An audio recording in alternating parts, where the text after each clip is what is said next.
Olá, tudo bem? Seja bem-vindo mais uma vez às nossas aulas de Teologia Sistemática. Estamos entrando em Cristologia. Cristologia é o conhecimento, o estudo a respeito de Cristo. E nós iremos dividir esse tema em duas aulas. Primeira aula, nós iremos falar sobre a pessoa de Jesus Cristo. Quem ele é? Ele é Deus? Ele é homem? E quais são os títulos que a Bíblia utiliza para se referenciar a ele? Em segundo lugar, vamos falar sobre a obra de Cristo Jesus, o que ele fez, a sua expiação. E eu quero iniciar essa primeira parte a respeito da pessoa de Jesus Cristo, apresentando para você ilustrações do chamado Cristo Pantocrator. O Cristo Pantocrator é uma representação bizantina ortodoxa de Jesus, que é o equivalente no grego ao El Shaddai do hebraico, significa Cristo Todo-Poderoso. E eu quero que você avalie em 5 segundos que características são comuns nessas pinturas. O que você consegue perceber em comum? Já? Em primeiro lugar, o Senhor ele traz sempre consigo a palavra. Lembra de João 1:1? No princípio era o Verbo, no princípio era o Logos. O Logos estava com Deus e o Logos era Deus. Depois João vai dizer: e o Logos se fez carne e habitou entre nós. Então, Cristo é a palavra encarnada, ele é o Logos vivo de Deus, é a própria palavra de Deus. Então, ele sempre traz consigo a palavra e também a posição das mãos. Perceba, há 3 dedos juntos e 2 dedos juntos também. O polegar está junto do dedo anelar e do dedo mínimo e o dedo indicador junto com o dedo médio. Então, esses 3 dedos representam o quê? O Pai, o Filho e o Espírito Santo, a Trindade. Ele é um Deus trinitário. E os 2 dedos representam a dupla natureza de Cristo. Vamos chamar de união hipostática. Ele é Deus e ele é homem. Então, antes de nós entrarmos no assunto das naturezas de Cristo, da Trindade, eu quero ver com você também alguns títulos messiânicos que são atribuídos ao Senhor Jesus no Novo Testamento. Cristo, o que significa Cristo? Dos títulos mais importantes. Cristo é uma palavra grega que é o equivalente hebraico a Machia. Machia é Messias, que significa ungido. Então, Cristo é o mesmo que Messias, que é o mesmo que ungido, que é a mesma coisa que enviado, designado para realizar determinada função ou tarefa. Então, no Antigo Testamento, reis, sacerdotes e possivelmente profetas, como Natã ou como Elias, eram ungidos. Sacerdotes também, como Arão, e reis, como Davi. Então, eles eram ungidos para desempenhar alguma função divinamente ordenada. Não é à toa que Cristo é chamado por Deus de meu ungido, porque a função dele era libertar o povo de Israel que estava no cativeiro babilônico, no cativeiro persa na época de Ciro. Então, Jesus ele é ungido porque ele foi enviado para o quê? Para desempenhar a função do perdão dos pecados do povo e instaurar o reino de Deus sobre a terra e trazer a salvação por intermédio da fé em Cristo, no Filho de Deus, no seu sacrifício. Então, Cristo é o Messias. Acontece que, devido ao contexto histórico que a nação de Israel vivenciou pelos séculos, eles aguardavam a manifestação desse Messias já não somente a partir da leitura dos textos bíblicos, mas a partir de uma expectativa militar, especialmente no período intertestamentário. Desenvolveu-se a noção de que o Cristo, por causa dos textos bíblicos, ele se assentaria no trono de Davi, ele iria trazer um período de paz, de prosperidade, então que ele iria destronar o Império Romano. Eles foram, lembra, levados para o cativeiro pelos babilônicos, eles foram escravos no Egito, eles sofreram perseguições e foram cativos também dos gregos, agora eles estão sofrendo com os romanos. Então há uma expectativa de um libertador não só espiritual, mas também militar. E quando o Novo Testamento referencia essa palavra na boca das pessoas, na boca do povo, Cristo, geralmente é esse sentido que está sendo aguardado. Por isso que os israelitas, né, os hebreus ali, eles dizem: bendito é o que vem em nome do Senhor, filho de Davi. O que é o sentido do filho de Davi? É o representante, um rei, é um líder militar da nação de Israel, e não somente aquele que vai trazer o perdão dos pecados e restaurar espiritualmente o mundo. Então Jesus ele aceitou o título de Cristo porque é um título verídico, mas ele não o usou com tanta frequência por causa da conotação que ele trazia na mentalidade do povo, que foi influenciada pelo desejo de uma libertação do tipo física, do tipo militar, do tipo política. Então Jesus aceita esse título, mas não o utiliza com frequência. Filho de Davi está ligado justamente com o Cristo, porque havia expectativa profética de que o Cristo, o Messias, ele seria um rebento de Jessé. Ele viria do trono de Davi e nesse trono esse trono nunca ficaria vazio e que ele iria trazer a instauração do reino de Deus. Lembra lá em Lucas capítulo 2, é dito a Maria que ele sentaria no trono de Davi, seu pai. Então esses títulos estão muito ligados e eles não estão errados, eles estão corretos. Mas o povo tem uma conotação um pouco inadequada a respeito de quem era Jesus. É por isso que ele não foi aceito por muitos, especialmente pelos líderes religiosos, não é? E Filho do Homem é o título preferido de Jesus. Vão haver cerca de 65 menções de Filho do Homem nos Evangelhos. O Filho do Homem é um título messiânico que vai ser encontrado lá em Daniel capítulo 7. Daniel capítulo 7 é uma visão dos 4 reinos mundiais que iriam suceder o reino babilônico, né? A partir do reino babilônico em que Daniel estava cativo. Ele vê a imagem. Lembra? Estudamos isso em Antigo Testamento. Ele tem um sonho, ele tem uma visão, em primeiro lugar, de um leão, que representa Nabucodonosor, o Império Babilônico. Depois ele tem a visão de um urso, que representa o Império dos Medos e dos Persas, que viriam suceder o Império de Nabucodonosor. Depois ele tem a visão de um leopardo, que representa a velocidade, o poder, a expansão do Império Grego com Alexandre o Grande.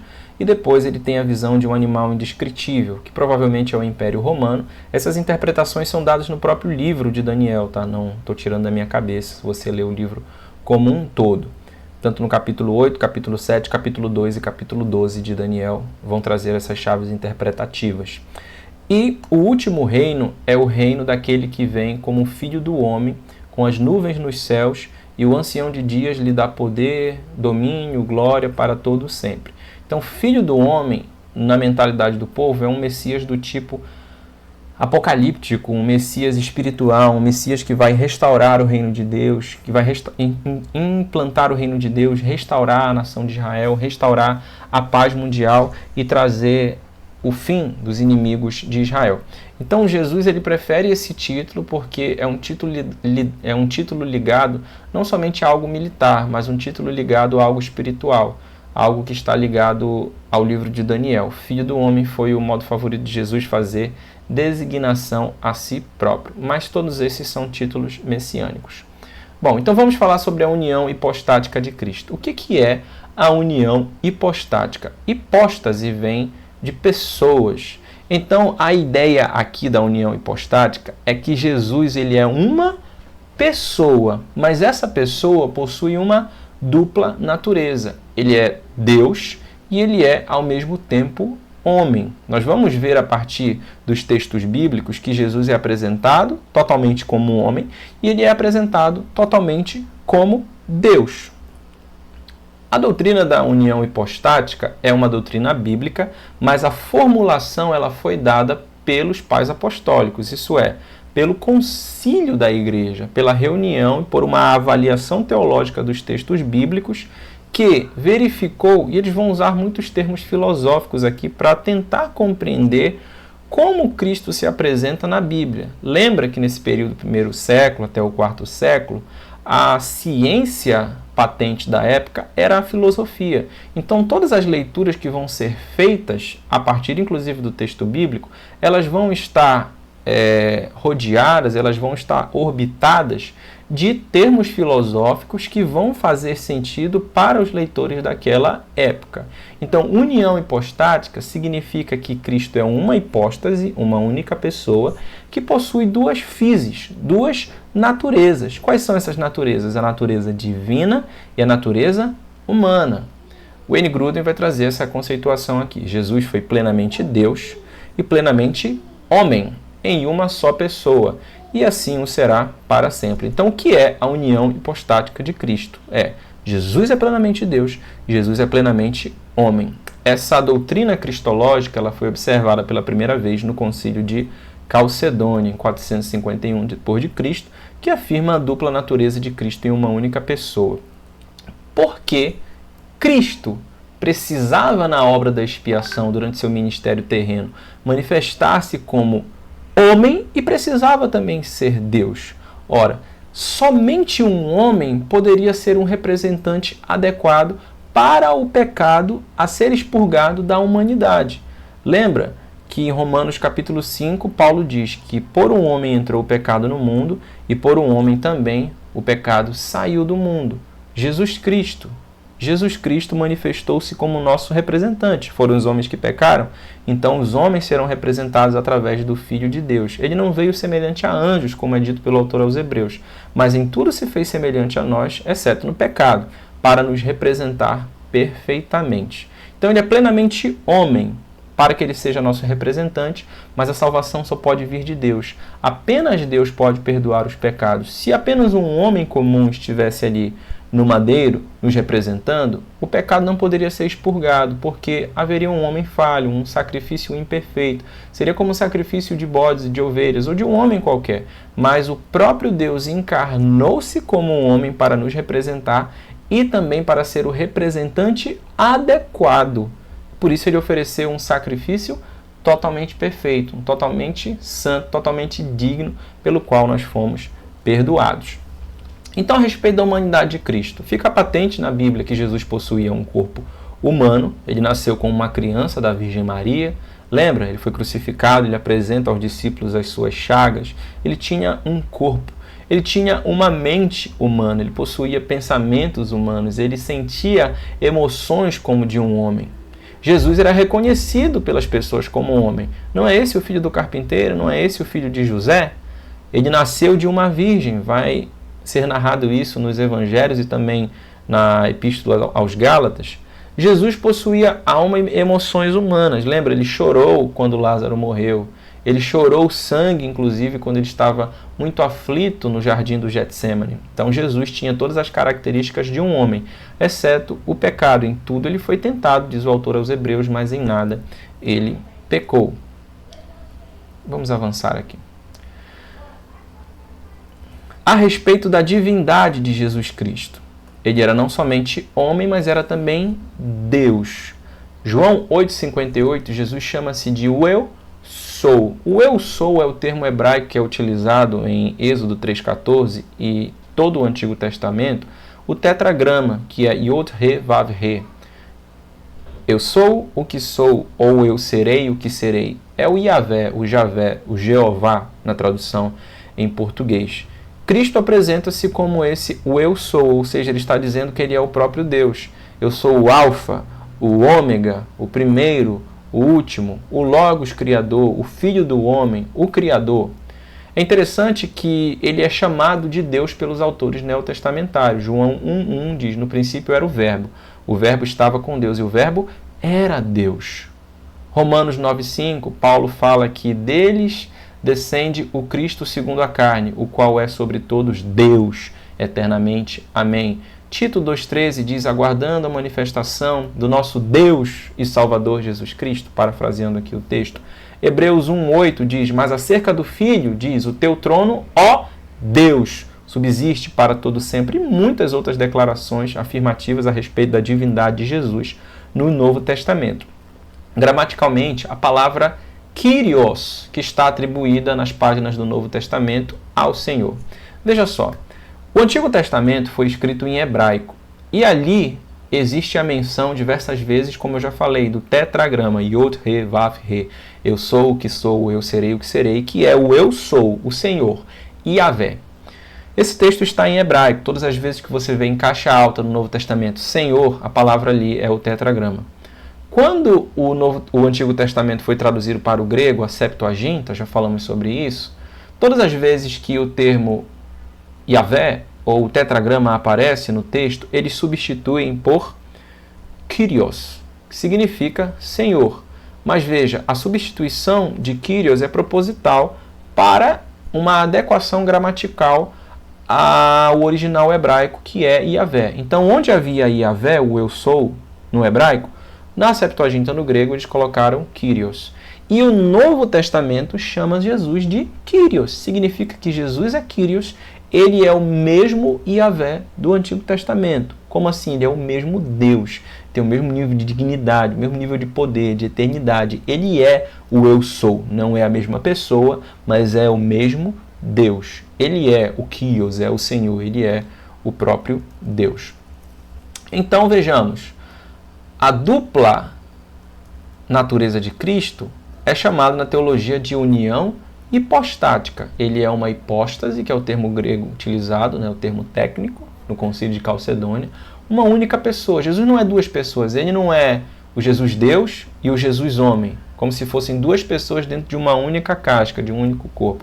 Ele é uma única pessoa, só que a sua natureza, a sua physis, a sua essência, assim como a nossa natureza é humana, a natureza de Jesus é humana, mas a sua essência também é divina, porque antes de Abraão eu sou. Ele é Deus, ele é homem e ele é uma única pessoa. É uma união hipostática de duas physis em uma única hipóstase.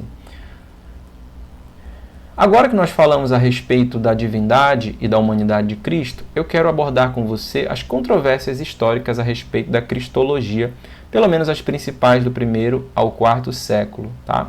Então, veja, houveram tentativas de identificar quem Jesus é a partir dos textos do Novo Testamento, e muitas dessas tentativas acabaram sendo consideradas como heresias, por não representarem adequadamente quem Jesus é a partir dos textos bíblicos. E muitas delas vão acabar misturando as religiões gregas, as religiões de mistério, com o conteúdo do Novo Testamento, e vão acabar representando heresias e não a natureza de fato de Cristo, como se apresenta no texto bíblico. A primeira é o docetismo. Docetismo significa a compreensão de que Jesus não era homem, ele era apenas Deus. Docetismo vem de dokel. Dokel significa parecer. Então ele parecia homem, mas ele não era homem. Então docetismo vai dizer Jesus não era homem, ele era apenas Deus. Jesus era Deus, mas não era homem. Por quê?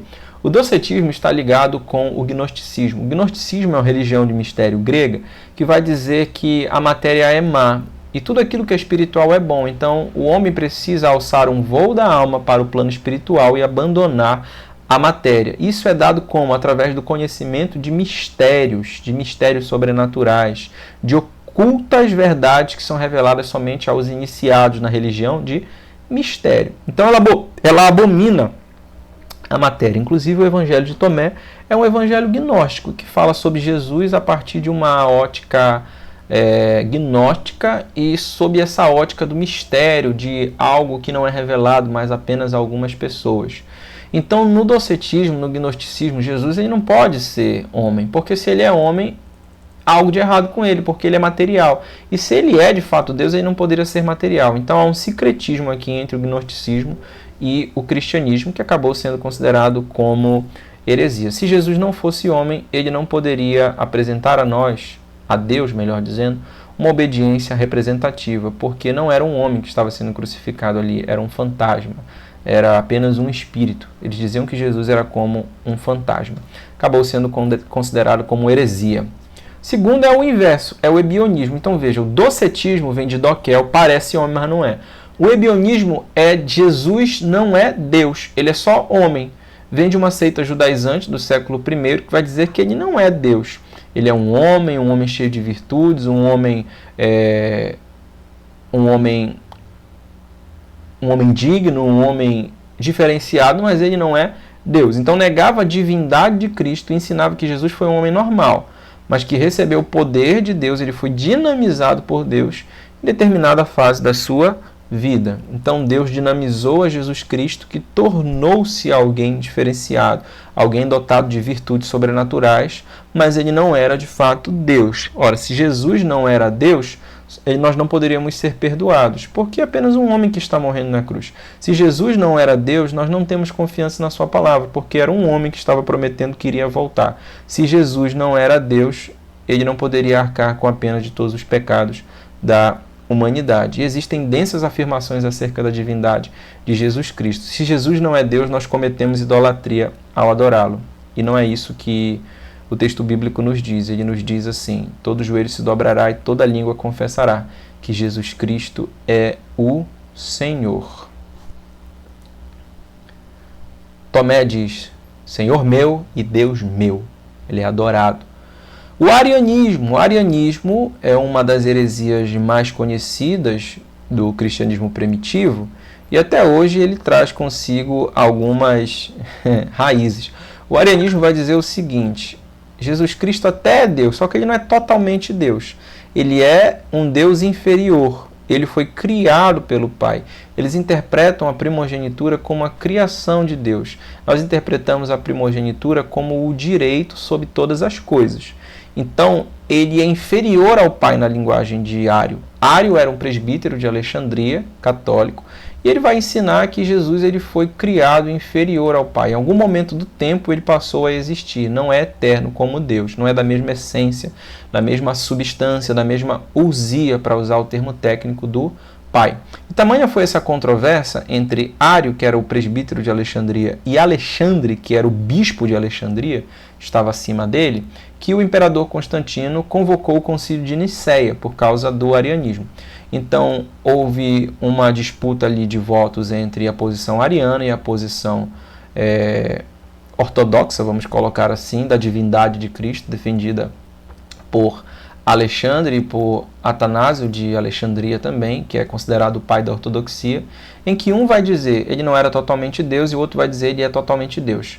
Esse assunto ele estava causando muita controvérsia no Império, muito tumulto, foi por isso que Constantino convocou. Diz os historiadores, Eusébio, que esse assunto era tão corrente no Império Romano que você não conseguia ir à feira sem que alguém lhe perguntasse: ei, Jesus é homem ou Jesus é Deus? Hoje não, a pergunta é quem vai sair do Big Brother, né? A teologia era o assunto no mundo antigo. Então, nega a divindade do Filho, o arianismo acabou sendo considerado como heresia e foi ali percebida, verificada, ou melhor dizendo, foi atestada, oficializada em documento. Nós vamos ter o credo de Nicéia, a divindade do Filho, ok? Apolinarianismo. Apolinarianismo é uma compreensão de que Jesus ele é um ser multifacetado. Então ele possui um corpo que é humano, mas a parte espiritual de Jesus, a parte mental, a parte que diz respeito à sua alma, à sua nefesh, ao seu pneuma, o seu ruá, ele é de natureza divina. O corpo é humano, mas a mente é divina. Então, é uma mistura de um ser humano que possui a parte material humana, mas a parte imaterial é divina. Então, Jesus não é totalmente humano. Ele é parte humano e outra parte Deus. Nós não cremos nisso. Nós cremos que Deus é plenamente humano. Senão, ele não poderia ser um representante, seria injusto. E ele era plenamente Deus, porque só Deus poderia trazer um sacrifício perfeito pelos nossos pecados. Foi difundida por Apolinário, um bispo sírio que viveu no século IV, e essa heresia acabou sendo também considerada como... Esse ensino acabou sendo considerado como heresia no Concílio de Constantinopla, no ano de 381. Há uma frase interessante do cristianismo primitivo que diz que Jesus não assumiu, não pode ser redimido. Se ele não assumiu a nossa mente, as nossas dificuldades, os nossos conflitos na mente, a nossa mente não poderia ser redimida. Somente o nosso corpo foi. Nestorianismo. Nestorianismo é o seguinte, para poder usar uma ilustração, você já assistiu O Senhor dos Anéis. Lembra do Sméagol? O Sméagol, ele é um ser meio que esquizofrênico, ele tem duas pessoas dentro dele.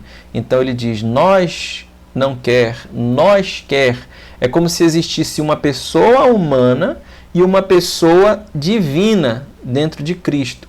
Uma hora ele é João, outra hora ele é Tiago. Ele é Paulo e outra hora ele é Pedro, para usar alguns exemplos aqui. Então, não é uma única pessoa, Jesus Cristo. Tem duas pessoas dentro dele. Uma pessoa divina, que veio lá do céu, e tem uma pessoa humana, que são indiferentes. E essas duas pessoas não se misturam, e essas duas pessoas estão dentro de uma mesma casca, dentro de um mesmo corpo. também foi considerada como heresia, porque não há nenhum tipo de endosso bíblico a respeito de duas personalidades, como se o homem Deus quisesse uma coisa, o homem de fato quisesse outra, como se houvessem duas pessoas dentro de Cristo. Isso não é ensinado pela Bíblia, pelo contrário, é ensinado que Jesus é uma única pessoa, e essa pessoa possui natureza divina, possui natureza também, essência divina, essência humana. Fica mais fácil compreender a palavra natureza por essência, origem humana e divina.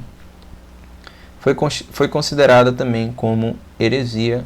Ali é uma heresia do século V depois de Cristo. E a última é o monofisismo. O monofisismo é o seguinte, vem de mono, que é um, e fisismo, uma natureza. Nós compreendemos, repetindo, que Jesus possui uma única hipóstase, uma única pessoa, mas ele possui dupla natureza, dupla essência. Uma essência que vem dos céus e uma essência que vem da terra. Uma essência humana e uma essência divina. Ele é totalmente homem, totalmente Deus, mas essas coisas não se misturam, porque se misturassem, ele já não seria plenamente humano, seria um homem misturado com Deus. Imagina só, você tem café e leite num copo, e você mistura aqui o café e mistura com leite. Agora você não tem nem só café e nem leite, você tem café com leite.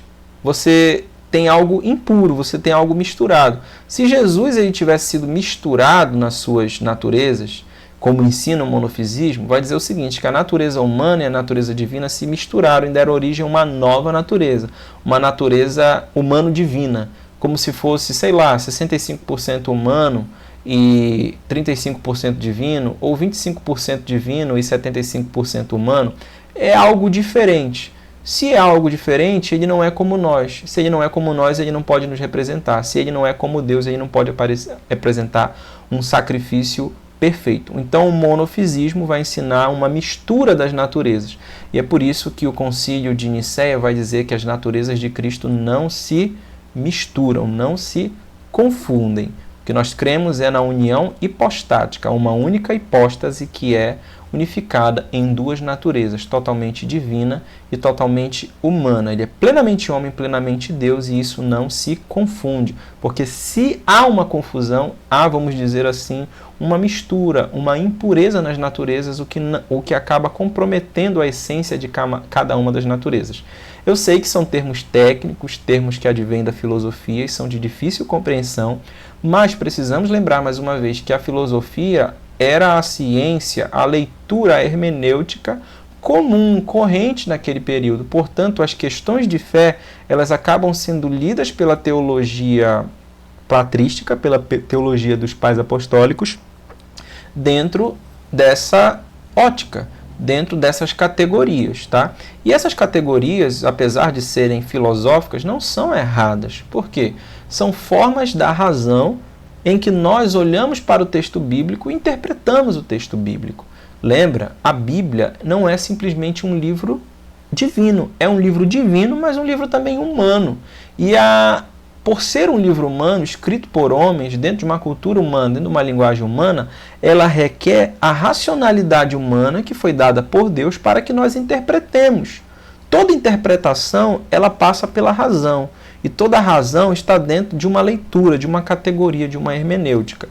A leitura que considera-se dentro desses 2000 anos mais adequada é a leitura ortodoxa, que faz jus ao texto bíblico, mostrando que ele é Deus e mostrando que ele também é homem. Então o papel da teologia é organizar essas informações de forma sistemática e apresentá-las de forma didática, como uma doutrina, como um dogma, que é ensinado na Escritura Sagrada, e chamamos isso de cristologia, chamamos isso de união hipostática, ainda que o termo não esteja ali no texto bíblico, mas o conceito esteja no texto bíblico. Esse é o papel da teologia. O que a Bíblia fala sobre o fim dos tempos? Escatologia, organizamos os dados. A palavra milênio não está lá, mas percebemos o período de 1000 anos, chamamos de milênio. A palavra trindade não está lá, mas percebemos o conceito da trindade, o Pai, o Filho e o Espírito Santo, 3 pessoas distintas, um único Deus, porque não cremos num politeísmo, mas num monoteísmo. Da mesma forma, chamamos de união hipostática, a união das duas naturezas de Cristo em uma única hipóstase, em uma única pessoa. Essa é a tarefa interpretativa da teologia. Abrindo um parêntese aqui, gente. E a última, que é mais moderna, é a teoria quenótica. Essa é até corrente em algumas teologias da atualidade. A teoria quenótica vem de kenosis, do texto de Filipenses capítulo 2, onde é usado o termo esvaziou-se. Kenose significa esvaziar-se. Ela foi aventada ali pelo século XIX e compreende-se que o texto de Filipenses está dizendo que Jesus se esvaziou da sua divindade. Tende em vós o mesmo sentimento que houve em Cristo Jesus, o qual, sendo Deus, não teve como usurpação ser igual a Deus, mas antes esvaziou-se a si mesmo e tomou forma de servo. Então o texto vai dizer que Jesus se esvaziou. E a interpretação da teologia da kenosis vai dizer que ele esvaziou-se da sua divindade. Então, enquanto ele esteve no ministério terreno, ele não era Deus. Ele era somente homem. Mas nós vamos ler a partir de uma leitura mais consciente, mais cautelosa do texto, que o texto está combatendo o orgulho, o partidarismo, a vaidade, a busca dos próprios interesses. Tende em vós o mesmo sentimento que houve em Cristo Jesus, um sentimento de servo. Então Jesus esvaziou-se da sua posição divina, do lugar de reinado divino onde ele estava, e veio para a terra como um servo. Não que ele deixou de ser Deus. Se ele tivesse deixado de ser Deus, ele não poderia nos representar. Ele seria como um homem comum. Então, nessa leitura, Jesus é Deus, depois é homem, e depois ele é Deus de novo, quando ele é assunto aos céus e assenta-se à direita de Deus. Não cremos assim, cremos que esvaziar-se é humilhar-se, viver como um homem. O Filho do Homem não deixou alguns atributos divinos que possuía desde a eternidade. Pelo contrário, ele trouxe consigo esses atributos. Ele era Deus e ele era homem. Muito bem, falamos sobre a humanidade, falamos sobre a divindade, falamos sobre as principais heresias ou controvérsias históricas a respeito da Trindade e finalizamos com a formulação de Calcedônia, que vai apresentar o credo de Calcedônia, como os primeiros pais da igreja interpretaram a divindade de Cristo. Todos nós, perfeitamente unânimes, ensinamos que se deve confessar um só e mesmo Filho, nosso Senhor Jesus Cristo. Vejam, um só, uma única pessoa. Perfeito quanto à divindade, totalmente Deus. Perfeito quanto à humanidade, totalmente homem. Verdadeiro Deus e verdadeiro homem. Duas physis, duas naturezas, constando de alma racional e de corpo. Ou seja, não é como diz o apolinarianismo. Vamos lembrar lá. Que diz que ele possui um corpo humano e uma mente divina. Não, ele é dotado de uma alma racional e de um corpo. Ambos humanos, ambos divinos. Consubstancial, ou seja, da mesma ousia, da mesma essência do Pai. Ele não é menor do que o Pai. Segundo a divindade, da mesma essência segundo a divindade, e da mesma essência a nós, segundo a humanidade. Em todas as coisas semelhantes a nós, excetuando o pecado. Hebreus diz que em tudo ele foi tentado, mas ele não pecou. Gerado segundo a divindade antes dos séculos pelo Pai, e segundo a humanidade por nós e para a nossa salvação, gerado da Virgem Maria, Mãe de Deus. Theotokos. Um só e mesmo Cristo, Filho Senhor unigênito, que se deve confessar em duas naturezas, duas physis, inconfundíveis, não se misturam, e imutáveis, conseparáveis e indivisíveis.